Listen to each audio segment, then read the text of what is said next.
Hai, masih bersama saya, Mr. Z bicara. Tentu saja bicara tentang kebenaran berdasarkan fakta, data, dan realita. Teman-teman, masih menarik ya untuk dibahas ya terkait dengan kasus yang menimpa Nikita Mirzani. Nikita Mirzani dilaporkan oleh Reza Gladys di Polda Metro Jaya.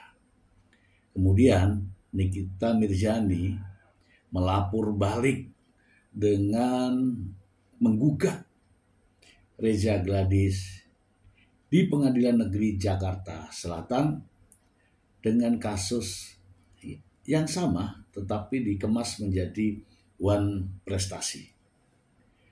Mengapa bisa terjadi seperti ini? Nikita Mirzani nampaknya tidak terima dilaporkan ke polisi terkait dengan kasus pidana, sehingga Nikita Mirzani pun menggugat balik. Namun kali ini terkait dengan kasus one prestasi yang katanya nih terkait dengan perjanjian lisan.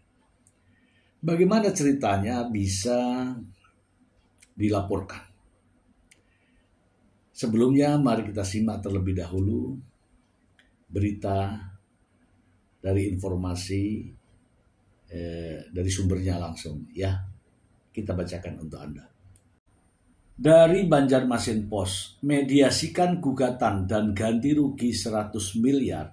Nikita Mirzani minta Reza Gladys tak mangkir. Banjarmasin Post, perselisihan antara artis Nikita Mirzani dan Dr. Reza Gladys tak kunjung surut. Jika Nikita kini ditahan sebagai pesakitan kasus dugaan pemerasan, gugatan sang artis terhadap Reza Gladys di Pengadilan Negeri Jakarta Selatan juga bergulir. Nikita menggugat Reza atas tudingan one prestasi dan menuntut ganti rugi mencapai ratusan miliar rupiah. Sempat 2 kali mangkir dan hanya mengutus kuasa hukum pada 2 sidang sebelumnya. Kehadiran Reza Gladys kini ditunggu oleh pihak Nikita. Bukan tanpa alasan, pasalnya hakim kini mengarahkan perkara ini pada proses mediasi. Kuasa hukum Nikita Mirzani, Fahmi Bahmid, mengaku dirinya sudah bertemu dengan hakim mediator. Saya kemarin mendapatkan informasi dari bagian mediasi pada Pengadilan Negeri Jakarta Selatan, di mana pada hari Kamis kami dipanggil sama hakim mediator. Fahmi diberi informasi bahwa pada sidang mediasi mendatang, Nikita dan Reza Gladys wajib dihadirkan. Berdasarkan peraturan Mahkamah Agung adalah Nikita Mirzani tergugat 1 dan tergugat 2 wajib hadir. Maksudnya Nikita Mirzani tergugat 1 dan tergugat 2 wajib hadir. Sehingga Fahmi pun memperingatkan kepada pihak Reza soal perintah tersebut. Mengingat Reza sejak awal persidangan selalu mangkir. Jadi pada saat ada aturan yang menyatakan wajib hadir, berarti itu titik. Harus hadir tanpa ada alasan apapun juga tandasnya. Diketahui sebelumnya Reza selalu diwakilkan oleh tim kuasa hukumnya. Kuasa hukum Reza Julianus Sembiring menjelaskan alasan kliennya tak hadir di persidangan. Julianus menyebut kehadiran Reza di sidang-sidang sebelumnya memang belum diperlukan. Pada prinsipnya begini, kami kan sudah diberikan kuasa ya, jadi kami akan menghadirkan klien kami kalau diperlukan, terangnya. Lebih lagi, kata Julianus, kliennya juga memiliki pekerjaan dan kesibukan sendiri, sehingga sebagai kuasa hukum dirinya tak meminta kliennya untuk menghadiri sidang. Klien kami kan punya pekerjaan seperti itu, jadi tidak mungkin juga dong beliau ini kami izinkan untuk hadir kalau belum diperlukan. Kendati demikian, jika majelis hakim memerintahkan untuk hadir, pihaknya siap menghadirkan Reza. Tapi kalau majelis hakim memerintahkan untuk dihadirkan para prinsipal, kami akan hadirkan. Sidang one prestasi atas gugatan Nikita Miryani terhadap Reza Gladys dipastikan lanjut ke tahap mediasi. Fahmi Bahmid selaku kuasa hukum Nikita Miryani berharap kliennya bisa dihadirkan dalam sidang mediasi yang belum diketahui jadwalnya itu. Terkait hal apa yang akan diungkapkan Nikita di sidang mediasi tersebut, Fahmi tak menjelaskan secara rinci. Kalau urusan mediasi itu bisa saya buatkan, kata Fahmi. Sejauh ini Fahmi berharap kedua kliennya Nikita Miryani dan asistennya Mail Saputra bisa dihadirkan di sidang beragendakan mediasi tersebut. Tapi berdasarkan peraturan Mahkamah Agung, para pihak artinya prinsipal ya. Di dalam hukum itu istilah prinsipal diwajibkan hadir kecuali dengan hal-hal yang memang luar biasa.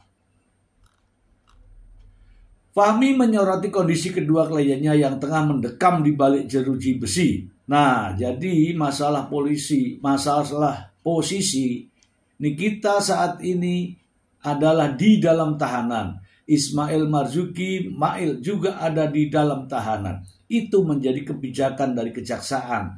Apakah memberikan izin atau tidak nantinya. Pihaknya berharap ada peluang bagi kliennya untuk dihadirkan kendati hanya melalui video call. Ataukah ada jalan keluar lain misalnya melalui video call atau apa? Nanti kita lihat teknis itu. Teknis yang disepakati dengan hakim mediator. Di kesempatan itu, Fahmi juga menyinggung peluang damai antara Nikita dan Reza Gladys.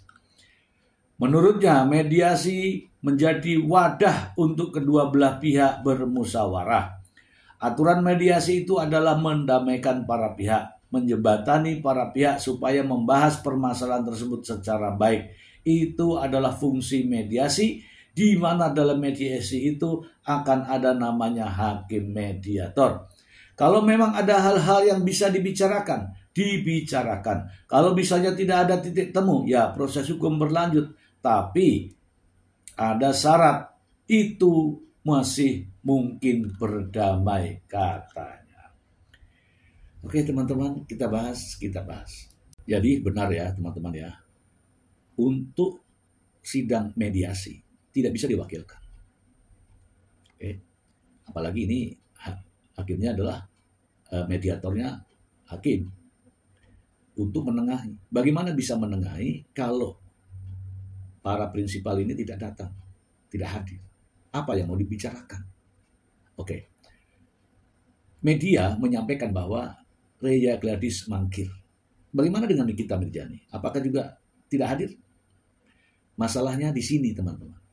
Ketika Reza Gladys hadir, kemudian Nikita Miryani tidak bisa hadir, lalu bisakah dimediasi? Jelas tidak bisa. Jadi teman-teman, tadi sudah diungkapkan oleh sang pengacara ya, bahwa dalam sidang mediasi kedua-duanya para pihak ini hadir. Baik pihak penggugat maupun pihak tergugat dan turut tergugat harus hadir untuk mediasi. Nah masalahnya kan yang diributkan kan Reza mangkir. Nah terus penggugatnya hadir atau tidak? Itu yang jadi masalah. Jadi tidak bisa menentukan atau memerintahkan bahwa Reza Gladys harus hadir tanpa Nikita Miryani. Jadi intinya kedua belah pihak harus hadir. Lantas apa sih sebenarnya dalam gugatan tersebut? Gugatan itu adalah wan prestasi. Wan prestasi terkait apa? Terkait perjanjian lisan. Apa itu perjanjian lisan? Saya bacakan untuk Anda. Perjanjian lisan berikut ini. Kita bacakan ya teman-teman ya. Perjanjian lisan dalam kitab Undang-Undang Hukum Perdata diakui sebagai sah selama memenuhi syarat-syarat yang ditentukan dalam pasal 1320 KUH Perdata, yaitu adanya kesepakatan, kecakapan, suatu hal tertentu, dan sebab yang halal. Perjanjian lisan juga dianggap memiliki kekuatan hukum dan dapat menjadi dasar tuntutan hukum sepanjang hal tersebut tidak bertentangan dengan ketentuan lain yang ada dalam KUH Perdata atau perundang-undangan lainnya. Simak ini baik-baik. Keabsahan perjanjian lisan. KUH Perdata tidak secara tegas menyatakan bahwa perjanjian harus dibuat secara tertulis. Pasal 1320 KUH Perdata yang mengatur syarat sahnya perjanjian hanya menyebutkan syarat-syarat yang bersifat umum, bukan soal bentuk perjanjian. Oleh karena itu, perjanjian lisan dianggap sah selama memenuhi syarat-syarat yang ada dalam pasal 1320, yaitu kesepakatan. Ada kesepakatan antara pihak-pihak yang terlibat dalam perjanjian. 2. Kecakapan. Pihak-pihak yang membuat perjanjian memiliki kecakapan hukum untuk membuat perjanjian. Suatu hal tertentu, objek perjanjian harus jelas dan dapat dipastikan. 4. Sebab yang halal. Tujuan atau alasan yang mendasari perjanjian itu tidak melanggar hukum, kesusilaan, atau ketertiban umum. Kekuatan hukum perjanjian lisan. Perjanjian lisan yang sah memiliki kekuatan hukum sama dengan perjanjian tertulis. Perjanjian lisan juga dapat menjadi dasar untuk mengajukan tuntutan hukum, seperti dalam hal wan prestasi atau pelanggaran perjanjian. Dalam pembuktian perjanjian lisan di pengadilan bisa lebih sulit daripada perjanjian tertulis karena sulit untuk membuktikan isi perjanjian tersebut dengan bukti-buktinya. Namun, alat bukti lain juga dapat digunakan seperti keterangan saksi, pengakuan dari pihak-pihak yang melakukan perjanjian, bukti persangkaan seperti bukti transfer, dokumen terkait pelaksanaan perjanjian atau rekaman suara. Pasal 1865 KUH Perdata menyatakan bahwa setiap pihak yang mengajukan dalil harus membuktikan dalil tersebut, sehingga sebab pembuktian berada pada pihak yang mengajukan. Perjanjian tertentu yang harus tertulis. Ada beberapa perjanjian tertentu yang berdasarkan peraturan perundang-undangan harus dibuat secara tertulis, seperti hibah. Jika perjanjian tersebut tidak dibuat secara tertulis, maka perjanjian tersebut dianggap tidak sah atau tidak memiliki kekuatan hukum. Oke teman-teman. Dan saya masih memiliki satu buah berita. Informasi ini penting sebab apa? Ini terkait dengan perjanjian tersebut. Kita langsung saja ke sumbernya. Dari Banjarmasin Post. Nominal 100 miliar dalam gugatan Nikita Mirzani disorot. Reza Gladys tak ada relevansinya. Kita baca.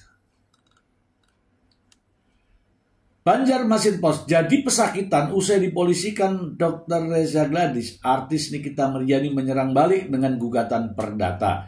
Ia melayangkan gugatan terhadap Dr. Reza Gladys melalui Pengadilan Negeri Jakarta Selatan. Dalam gugatan dengan tudingan wan prestasi, Nikita mencantumkan nilai gugatan ganti rugi fantastis, yakni 100 miliar. Wan prestasi yang dimaksud dalam hal ini kabarnya menyangkut soal kerjasama antara Nikita Mirzani dan Reza Gladys soal promosi produk.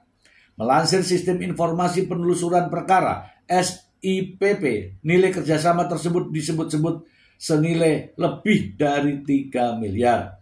Namun begitu, Nikita Mirzani juga meminta ganti rugi material kepada Reza dan suaminya senilai 100 miliar sebagai bentuk tanggung jawab atas hancurnya kredibilitas dan hilangnya kesempatan kerja. Terkait nilai gugatan ganti rugi fantastis tersebut, pihak Reza Gladys kini buka suara. Kuasa hukum Reza Gladys, Robert, mengatakan gugatan tersebut tak ada hubungannya dengan wan prestasi. Oleh karena itu ia meminta agar Nikita merevisi isi gugatannya. Setelah kami teliti, itu tidak pada tempatnya. Itu adalah konteks gugatan perbuatan melawan hukum. Itu masih ada relevansinya. Tapi kalau untuk uang prestasi itu tidak ada relevansinya sama sekali, ujarnya. Oke. Ini tambah sedikit ya. Ini adalah upaya Nikita Mirzani ya, agar membenarkan bahwa perkara yang sedang dihadapi di kejaksaan ya, dari kepolisian ke kejaksaan nanti sampai di persidangan terkait dengan kasus pemerasan yang Nikita Mirzani saat ini sedang ditahan supaya berpindah kepada arah perdata. Ini usaha, ya salah satu usaha. Namun demikian ya, ada hal-hal yang menarik di sini. Apa itu? Yaitu terkait dengan ucapan pernyataan dari sang pengacara. Berikut ini. Sekali lagi, rekaman tersebut di mana terjadi percakapan antara Ismail Marzuki dengan seseorang, itu bukti rekamannya sudah saya jadikan dasar untuk saya laporkan. Sehingga di dalam proses pemeriksaan, di mana rekaman tersebut disebut-sebut dalam berita acara pemeriksaan, sudah saya nyatakan di dalam BAP tambahan bahwa rekaman tersebut adalah rekaman yang patut diduga adalah rekaman ilegal. Dan saya laporkan kepada kepolisian supaya yang merekam maupun yang menyebarluaskan supaya diproses. Artinya, apabila bukti rekaman tersebut dijadikan dasar untuk melakukan proses hukum, dijadikan dasar untuk laporan polisi ini, dijadikan dasar untuk melakukan penahanan dan atau menjadi bagian dari berkas perkara, maka saya tegaskan rekaman tersebut saat ini dalam proses hukum dan patut diduga rekaman tersebut adalah rekaman ilegal sebagaimana yang dilarang dalam pasal 31 dan penjelasannya menyatakan bahwa rekaman itu tidak dibolehkan kecuali yang melakukan perekaman itu adalah penegak hukum, aparat penegak hukum seperti itu. Apa saya nggak salah dengar ya? Katanya yang berhak melakukan rekaman adalah pihak yang berwajib. Tapi waktu kasus perceraian Mbak Imbong, rekaman Mbak Imbong dijadikan bukti dalam persidangan. Yang merekam kan Mbak Imbong. Artinya apa? Sebenarnya saya bingung nih, mau ngikutin yang mana gitu. Ya kan? Kalau di kasus Mbak Imbong, dia mengatakan bahwa rekamannya ada dan bisa dijadikan bukti terkait dengan persoalan hukum. Nah, yang ini tadi beda lagi kan. Oke teman-teman, kita bahas terkait dengan adanya wan prestasi. Dalam sidang wan prestasi di pengadilan tentu saja walaupun ini perjanjian tidak tertulis, ini juga tidak mudah ya. Wan prestasi yang diajukan gugatan Nikita Mirzani kepada Dr. Reza Gladys bergulir di Pengadilan Agama Jakarta Selatan. Masanya adalah waktu ini adalah mediasi. Namun untuk pembuktian itu sulit teman-teman. Sulit kalau itu perjanjian secara lisan. Masing-masing harus mengakui apa yang dijanjikan. Tidak bisa berdebat. Misalnya nih ya, kamu janji hari Selasa. Dijawab di sini, iya hari Selasa. Itu gampang kalau sudah iya dengan iya itu gampang. Tetapi kamu janji hari Selasa. Ah tidak, saya kan hari Senin. Tidak ketemu sudah, tidak ketemu. Jadi terkait dengan persidangan pembuktian terkait kasus wan prestasi dengan perjanjian lisan itu tidak mudah. Harus ada saksi-saksi, saksi yang di sana, saksi yang di sini, harus cocok, klop bersama-sama sesuai dengan kesepakatan. Itu satu. Yang kedua, di awal saya sudah sampaikan bahwa pertama adalah kesepakatan. Kesepakatan itu harus diketahui oleh kedua belah pihak. Kedua adalah kecakapan. keduanya harus cakap dalam persoalan masalah hukum. Yang ketiga, ya, tidak dalam posisi bertentangan dengan hukum yang lain. Kalau yang satu menekan, kemudian yang satu ketakutan, itu juga tidak masuk dalam perjanjian lisan. Yang berikutnya adalah harus halal. Halal, yang disepakati harus halal. Kalau yang di sini ngotot minta uang, di sini ya sudahlah kalau begitu, misalnya seperti itu, jelas itu tidak masuk dalam kategori syarat-syarat yang disahkan sebagaimana aturan tadi, yaitu perjanjian secara lisan. Harus ada kesepakatan, duduk bareng, bicara bareng, tidak spontan. Kalau spontan itu ya itu tadi, pemerasan namanya. Harus ada kesepakatan, kemudian kedua-duanya harus cakap, sadar bahwa aku mampu nih, ya kan? Sadar. Kemudian tidak bertentangan dengan hukum yang lain. Dan yang dibicarakan haruslah masalah-masalah yang halal. Itu saja dari saya, semoga informasi ini bermanfaat untuk Anda. Terima kasih.